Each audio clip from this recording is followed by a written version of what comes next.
Hello everyone, आज हम पढ़ने वाले हैं क्लास 10 साइंस का सबसे छोटा, सिंपल और लास्ट चैप्टर, जिसका नाम है आवर एनवायरनमेंट। तो ये जो चैप्टर है वो एग्ज़ाम में 4 से 5 मार्क्स का आता है, लेकिन बच्चे जो हैं वो इस चैप्टर को कुछ ज़्यादा ही ईजी समझ के सही से पढ़ते नहीं हैं और एग्ज़ाम में गलती करके आ जाते हैं। तो आप लोगों को ये गलती नहीं करनी है, इस छोटे से चैप्टर को पढ़कर अपने मार्क्स को सिक्योर करना है। तो चलिए स्टार्ट करते हैं।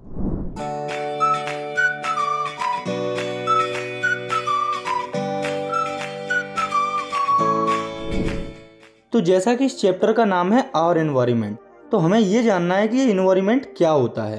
तो environment is the sum total of everything around an organism including both living and non living organism. तो किसी ऑर्गेनिज्म के आसपास जो कुछ भी प्रेजेंट होता है, चाहे वो लिविंग हो या नॉन लिविंग हो, उस सब कुछ को एनवायरनमेंट कहा जाता है। फॉर एग्जाम्पल, जैसे कि ऑर्गेनिज्म होता है तो उसके आसपास काफ़ी लिविंग ऑर्गेनिज्म जैसे कि एनिमल, बैक्टीरिया, फंगस और भी कई टाइप के ऑर्गेनिज्म प्रेजेंट होते हैं। वहीं पर इसी के साथ काफ़ी नॉन लिविंग कंपोनेंट भी वहाँ पर प्रेजेंट होते हैं। तो वो सब कुछ मिलकर एनवायरनमेंट कहलाते हैं। तो अब हम समझते हैं इस चैप्टर के पहले टॉपिक को, जो कि है इकोसिस्टम। तो अगर हम बात करें इकोसिस्टम की डेफिनेशन की, तो वो हो जाएगी an ecosystem is a geographical area where living organism interact with each other and surrounding environment. मतलब कि एक इकोसिस्टम एक ऐसा जियोग्राफिकल एरिया होता है जहाँ अलग अलग लिविंग ऑर्गेनिज्म जैसे कि प्लांट्स, एनिमल, माइक्रो ऑर्गेनिज्म वगैरह इंटरेक्ट करते हैं एक दूसरे के साथ और सराउंडिंग्स के साथ। तो ये तो हो गई इकोसिस्टम की डेफिनेशन। हमें यहाँ पर इकोसिस्टम को थोड़ा सा डीपली डिटेल में पढ़ना है। तो हम आज इकोसिस्टम के कंपोनेंट्स, टाइप्स, उनकी फंक्शनिंग और उनमें एनर्जी कैसे फ्लो होती है, ये सब अच्छे से समझने वाले हैं। तो सबसे पहले हम समझते हैं कंपोनेंट्स ऑफ इकोसिस्टम, यानी कि इकोसिस्टम किन चीज़ों से मिलकर बना होता है। तो इकोसिस्टम मेनली 2 टाइप्स के कंपोनेंट से मिलकर बना होता है, जो कि है एबायोटिक कंपोनेंट्स और बायोटिक कंपोनेंट्स। तो इन्हें अब हम समझते हैं। तो पहले हम समझते हैं एबायोटिक कंपोनेंट्स को।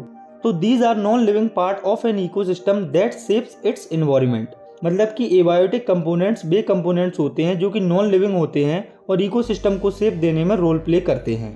तो एबायोटिक या नॉन लिविंग कंपोनेंट्स के अंदर मेनली फिजिकल और क्लाइमेटिक फैक्टर को कंसीडर किया जाता है। तो फिजिकल या क्लाइमेटिक फैक्टर हो जाएंगे soil, water, air, light, temperature, rainfall, pH, etc. तो ये जो अभी आपने देखे, ये है मेन एबायोटिक कंपोनेंट्स इकोसिस्टम के। इसके बाद हमें समझना है बायोटिक कंपोनेंट्स के बारे में। तो बायोटिक कंपोनेंट्स का मतलब होता है लिविंग कंपोनेंट्स, यानी कि इकोसिस्टम में जितनी भी लिविंग कंपोनेंट्स होते हैं उन्हें बायोटिक कंपोनेंट्स कहा जाता है। तो इकोसिस्टम में जो लिविंग ऑर्गेनिज्म होते हैं उन्हें 3 कैटेगरीज में डिवाइड किया गया है, जो कि है प्रोड्यूसर, कंज्यूमर और डिकम्पोजर। तो अब हमें इन तीनों बायोटिक कंपोनेंट्स को अच्छे से समझना है। तो सबसे पहले हम समझते हैं प्रोड्यूसर्स को। तो producers are the organism that can make their own food, for example green plants and some bacteria. तो प्रोड्यूसर्स वो ऑर्गेनिज्म होते हैं जो कि अपना खाना खुद बना लेते हैं, यानी कि वे खाने के लिए किसी पर डिपेंड नहीं होते हैं।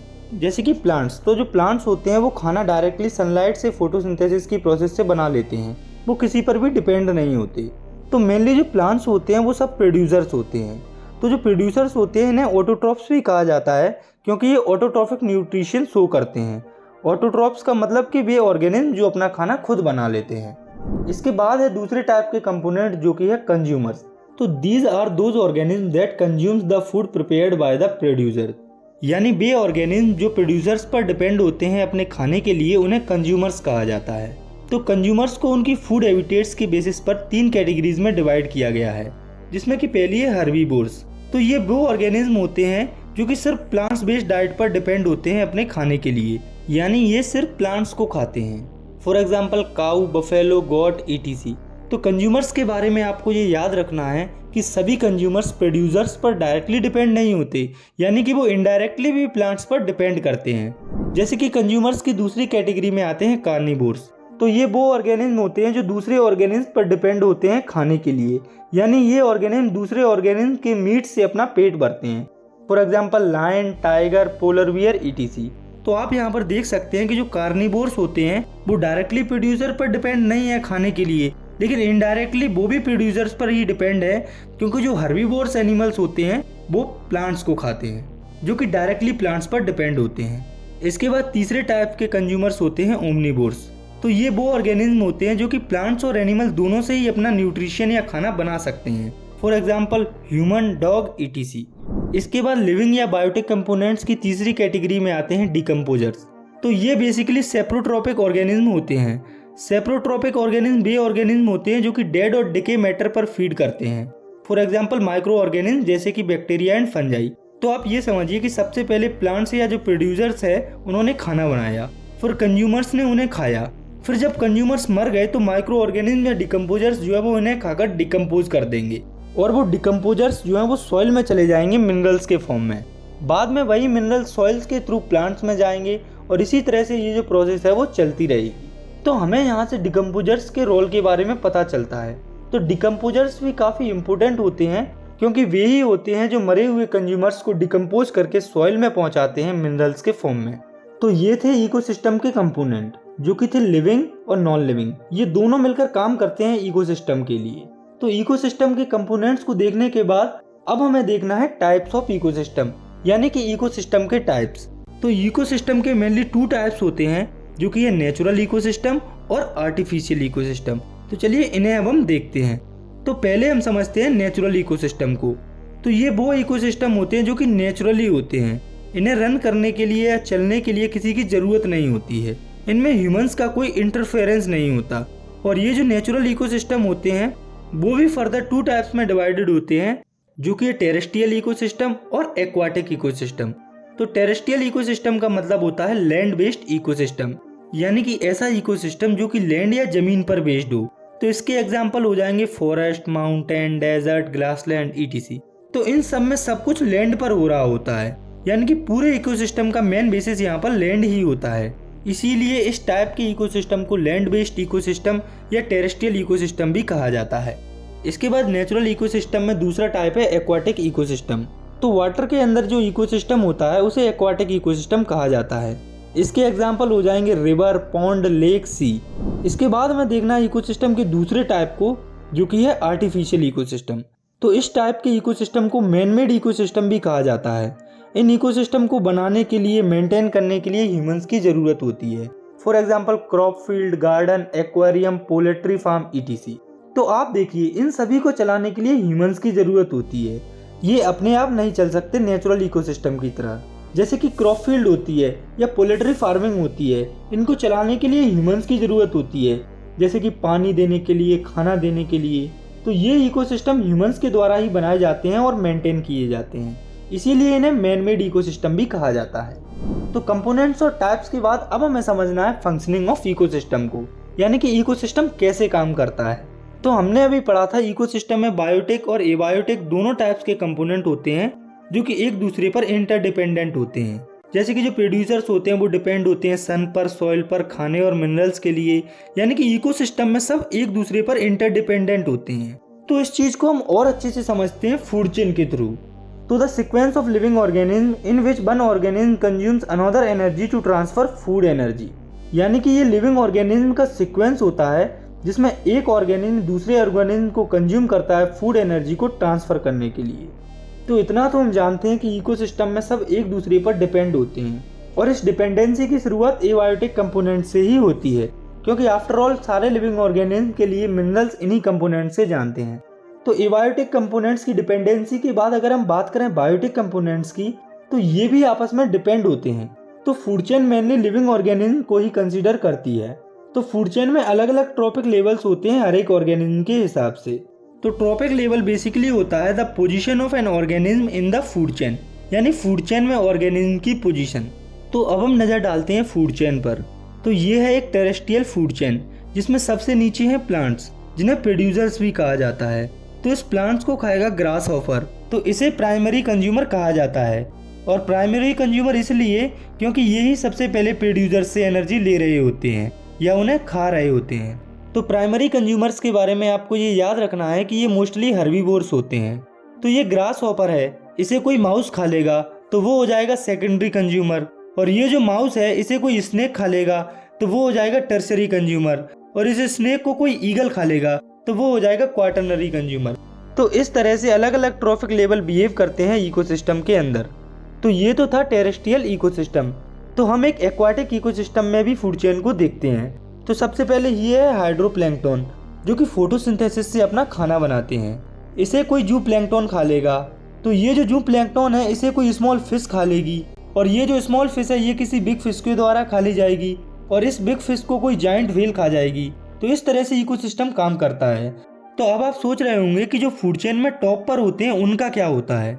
तो वो जब मर जाते हैं तो डिकम्पोजर्स उनकी कॉम्प्लेक्स बॉडी को डिग्रेड करके सिंपल सब्सटेंस में ब्रेक करके दोबारा मिनरल्स के फॉर्म में सॉइल में पहुंचा देते हैं, और फिर ये प्रोसेस कंटिन्यू चलती रहती है। तो अब आपने देख लिया कि इकोसिस्टम में फूड चेन कैसे काम करती है। लेकिन यहाँ पर भी एक प्रॉब्लम होती है, क्योंकि हम जानते हैं कि दुनिया में सब चीज़ें हमारे हिसाब से नहीं चलती हैं, खासकर इकोसिस्टम में तो बिल्कुल भी नहीं, क्योंकि इकोसिस्टम में किसी भी जानवर ने इकोसिस्टम की पढ़ाई तो की नहीं है। और जब किसी जानवर को भूख लगती है तो वो नीचे वाले ट्रॉपिक लेवल के ऑर्गेनिज्म का वेट तो करेगा नहीं, उसे तो उसके हिसाब से जो कंफर्टेबल खाना मिलेगा वो उसे खा लेगा।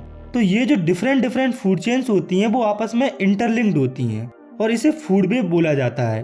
तो इसकी डेफिनेशन हो जाएगी, the network of interlinked food chain is called food web. यानी कि इंटरलिंक्ड फूड चेन का जो नेटवर्क होता है उसे फूड वेब कहा जाता है।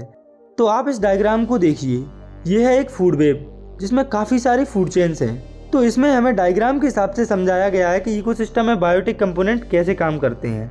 तो फूड वेब बेसिकली हमें बताता है कि इकोसिस्टम में काफ़ी फूड चेन्स होती हैं, वो आपस में इंटरलिंक्ड होती हैं। जैसे कि इस फूड चेन में इस ग्रास हॉपर को ये रैट खा रहा है, लेकिन इस ग्रास हॉपर को दूसरी चेन का ये फ्रॉग भी खा सकता है, या फिर ये जो रैट है इसे स्नेक खा रहा है इस फूड चेन में, लेकिन इस रैट को दूसरी चेन का ये वोल्फ भी खा लेता है, या इसे ईगल भी खा सकती है। तो अब आप फूड वेब को और अच्छे से समझ गए होंगे। इसके बाद हमें समझना है flow of energy in the ecosystem के बारे में, यानी कि इकोसिस्टम में एनर्जी कैसे फ्लो करती है। तो ये इस चैप्टर का सबसे इम्पोर्टेंट टॉपिक है। सबसे ज़्यादा चांसेस है कि आपके एग्जाम में क्वेश्चन यहीं से आए। तो जब हम फूड चेन की बात करते हैं तो फूड चेन में जब एक ऑर्गेनिज्म दूसरे ऑर्गेनिज्म को खाता है तो उस ऑर्गेनिज्म की जो एनर्जी होती है वो आगे पास ऑन होती है। तो होता क्या है, जब हम बात करते हैं फूड चेन की तो वो स्टार्ट होती है प्लांट्स से। तो जो प्लांट्स होते हैं वो सनलाइट से अपना खाना बनाते हैं। तो यहाँ पर आपको ये याद रखना है कि जितनी एनर्जी सन से आ रही होती है, प्लांट्स उस एनर्जी का केवल 1% यूज़ करते हैं खाना बनाने के लिए। तो जो प्लांट्स होते हैं वो प्रोड्यूसर्स होते हैं। तो प्लांट्स को मान लो किसी ग्रास हॉपर ने खा लिया, तो ग्रास हॉपर यहाँ पर हो जाएगा प्राइमरी कंज्यूमर। तो यहाँ पर हुआ क्या, प्लांट से जो एनर्जी है वो ग्रास हॉपर में ट्रांसफर हो गई, क्योंकि उसने उसे खा लिया।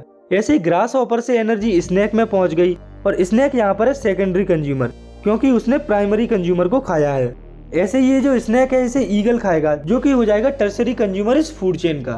तो अगर आप यहाँ पर ध्यान से देखेंगे तो आपको पता चलेगा कि फूड चेन में जो एनर्जी का फ्लो है एक पैटर्न में होता है, जो कि प्रोड्यूसर्स से मोस्टली टर्सरी कंज्यूमर तक चलता है, या कभी कभी क्वार्टरनरी कंज्यूमर तक। तो अलग अलग ट्रॉपिक लेवल में कितनी एनर्जी ट्रांसफर होती है ये हम पता लगा सकते हैं 10% लॉ से। तो ये लॉ कहता है only 10% of energy entering a particular trophic level of an organism is available for transfer to the next higher trophic level. मतलब कि सिर्फ 10% एनर्जी ही फूड चेन के अंदर ट्रांसफर होती है अगले ट्रॉपिक लेवल के ऑर्गेनिज्म के लिए। तो इसे आप ऐसे समझिए, ये है प्रोड्यूसर्स। तो जब इन्हें प्राइमरी कंज्यूमर खाएंगे तो उनमें इनकी टोटल एनर्जी की 10% एनर्जी ही आगे ट्रांसफर होगी, और जब इन प्राइमरी कंज्यूमर को सेकेंडरी कंज्यूमर खाएंगे तो उनकी भी सिर्फ 10% एनर्जी ही आगे ट्रांसफर होगी। ऐसे ही जब इन सेकेंडरी कंज्यूमर को टर्सरी कंज्यूमर खाएंगे तो उनके अंदर सेकेंडरी कंज्यूमर में जितनी एनर्जी है उसकी केवल 10% एनर्जी ही ट्रांसफर होगी। तो इसे आप ऐसे समझिए, जैसे कोई प्लांट्स है उसमें एनर्जी है 50,000 जूल, तो जब प्लांट को ग्रास हॉपर खाएगा तो उसको एनर्जी मिलेगी 5,000 जूल। तो जब इस ग्रास हॉपर को कोई स्नेक खाएगा तो उसको एनर्जी मिलेगी, तो 5,000 का 10% हो जाएगा 500 जूल। जब इस स्नेक को ईगल खाएगी तो उसको एनर्जी मिलेगी 50 जूल। तो अब आप यहाँ पर देखिए कि जो लॉस ऑफ एनर्जी है वो काफ़ी ज़्यादा है। टर्सरी कंज्यूमर के लिए बहुत ही कम एनर्जी बचती है, इसीलिए ये जो फूड चेन होती है वो काफ़ी कम ट्रॉपिक लेवल में ख़त्म हो जाती है, क्योंकि हायर ट्रॉपिक लेवल वाले ऑर्गेनिज्म के लिए बहुत ही कम एनर्जी बचती है।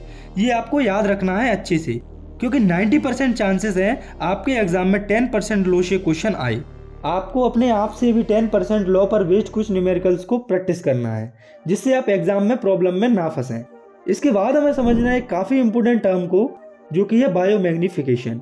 तो it is the increase in concentration of toxins और non biodegradable substance in the body of tissues of organism as it move from one trophic level to the next. मतलब कि जब ऑर्गेनिज्म के अंदर टॉक्सिन या नॉन बायोडिग्रेडेबल सब्सटेंस एंटर कर जाते हैं तो ये ऑर्गेनिज्म फूड चेन के अंदर नेक्स्ट ट्रॉपिक लेवल में जाते हैं, तब इनका कंसंट्रेशन और इंक्रीज हो जाता है। तो पहले आप ये समझें कि नॉन बायोडिग्रेडेबल सब्सटेंस क्या होती हैं। तो ये वो सब्सटेंस होते हैं जो कि नेचुरल ऑर्गेनिज्म के द्वारा ब्रेक डाउन नहीं होते और ये सोर्स होते हैं पॉल्यूशन के। तो जब टॉक्सिन या ये नॉन बायोडिग्रेडेबल सब्सटेंस एंटर करते हैं किसी पर्टिकुलर ऑर्गेनिज्म में, तो वो पूरे फूड चेन या इकोसिस्टम में पहुंच जाते हैं, क्योंकि इकोसिस्टम में ऑर्गेनिज्म फूड वेव के थ्रू इंटरलिंक्ड होते हैं। फॉर एग्जाम्पल, कोई पॉन्ड है, वो पॉल्यूटेड हो गया है, उसमें काफी सारे नॉन बायोडिग्रेडेबल सब्सटेंस मिक्स हो चुके हैं। तो ये जो टॉक्सिन है वो सबसे पहले जाएंगे प्लैंक्टन्स के अंदर। इनके अंदर आप मान लो कि 2 ppm यानी कि पार्ट्स पर मिलियन। तो आप यहाँ पर ये याद रखें कि प्लैंक्टन में कितना कंसंट्रेशन है, 2 ppm। जब इन्हें छोटी छोटी फिशेस खाएंगी तो उनके अंदर ये कंसंट्रेशन बढ़ जाएगा, क्योंकि फिशेस इन्हें बार बार खाती हैं, तो उनके अंदर कंसंट्रेशन हो जाएगा 5 ppm। और जब इन छोटी छोटी फिशेस को लार्जर फिश खाएगी तो उनमें ये कंसंट्रेशन और बढ़ जाएगा। जैसे कि लार्जर फिश में ये कंसंट्रेशन हो जाएगा 200 ppm, क्योंकि वो फिश काफी सारी स्मॉल फिशेस को खाती हैं। जब इन्हीं फिशेस को ह्यूमन खाते हैं तो उनके अंदर सबसे ज्यादा कंसंट्रेशन पहुंचता है अराउंड 1600 ppm। तो आपको यहाँ पर एक इम्पोर्टेंट पॉइंट याद रखना है कि हाईएस्ट ट्रॉपिक लेवल में सबसे ज्यादा कंसंट्रेशन पहुंचता है टॉक्सिन का। अगर हम बात करें एनर्जी की तो उनमें सबसे कम एनर्जी पहुंचती है, जैसा कि हम 10% लॉ में पढ़ चुके हैं।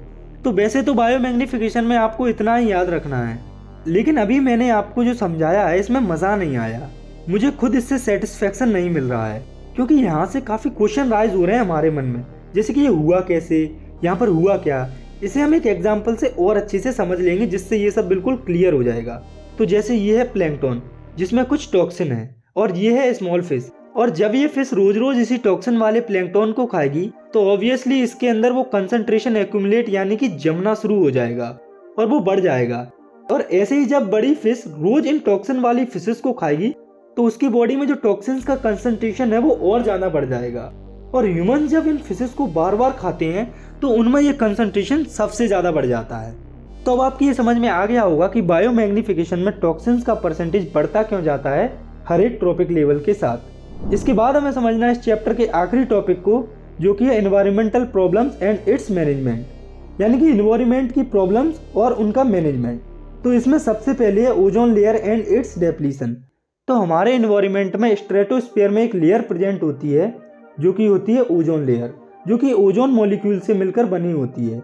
तो ओजोन एक मॉलिक्यूल होता है जो कि ऑक्सीजन के 3 एटम से मिलकर बना होता है। तो जनरली हम O2 को ऑक्सीजन कहते हैं, जो कि बहुत ज़रूरी होता है एरोबिक लाइफ के लिए। लेकिन ये जो ओजोन होता है वो अर्थ या हमारे लिए एज अ पॉइजन एक्ट करता है, लेकिन स्ट्रेटोस्फीयर में ये ही एज अ प्रोटेक्शन काम करता है हमारे लिए।